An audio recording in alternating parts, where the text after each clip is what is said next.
Okay, so I went and I typed all the data in to L1 and L2, and I turned my stat plot on so I could see the data. And I went to y equals and I typed in all three equations. Now notice this is slightly different than the problem you had. The numbers are a little different, but the idea is the same. All right, so let's look. First question, use a graphing calculator to draw the three models in the same viewing window. Which model describes the situation the best? Well, one of there's two graphs here actually, it's hard to see them apart. One of them is the linear, one of them is the exponential.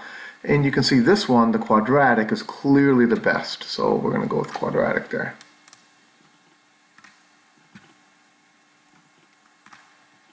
Alright, use zoom out on the graphing calculator to determine which model has the largest participation for 2002 to 2020. Alright, so I got to go back to my calculator.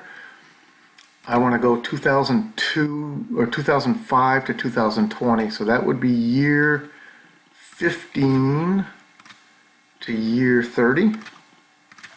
And I'm going to have to make my y values go bigger because all these are going up. Let's try 3000. So there's the linear.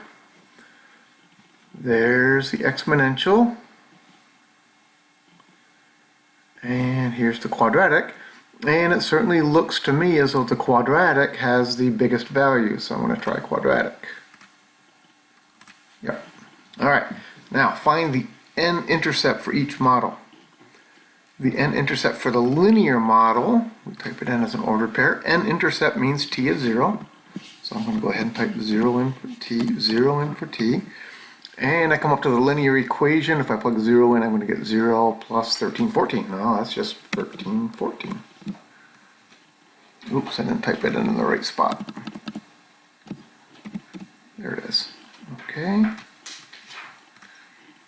And then the next one, the n-intercept for the exponential. Again, I plug 0 in for t. 1.017 to the 0 is going to be 1. 1 times 1315 is 1315. So that one's 0, comma, 1315. And then the last one, I typed 0 in for the quadratic. I'm going to have 0 minus 0 plus 1377. So that's 0, comma, 1377.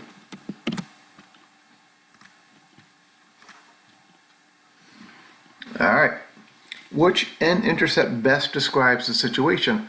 Well, t being 0 would be the year 1990, and 1377 of those three is certainly the one that's close to 1379.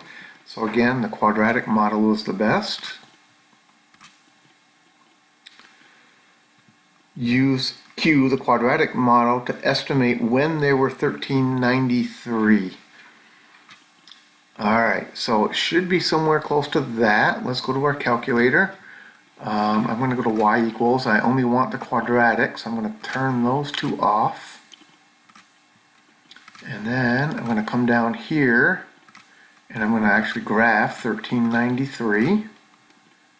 Go back to the good viewing window for the data.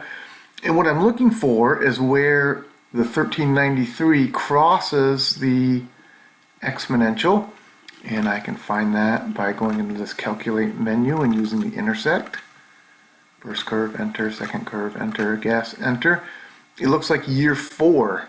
So if we started in 1990, year 4 would be 1993, and that's right matching with the data. So, oh wait, was there another one? Look like there might be another one back here. I wonder if they're going to want that negative one. Let's find out. I'll just try 4, and we'll check.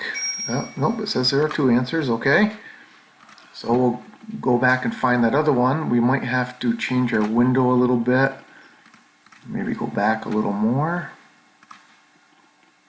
so we can see better where they cross. All right, calculate the intersect. First curve, second curve, and then I want my guess to be over here in the negative value, so I find that one. So that's a -2.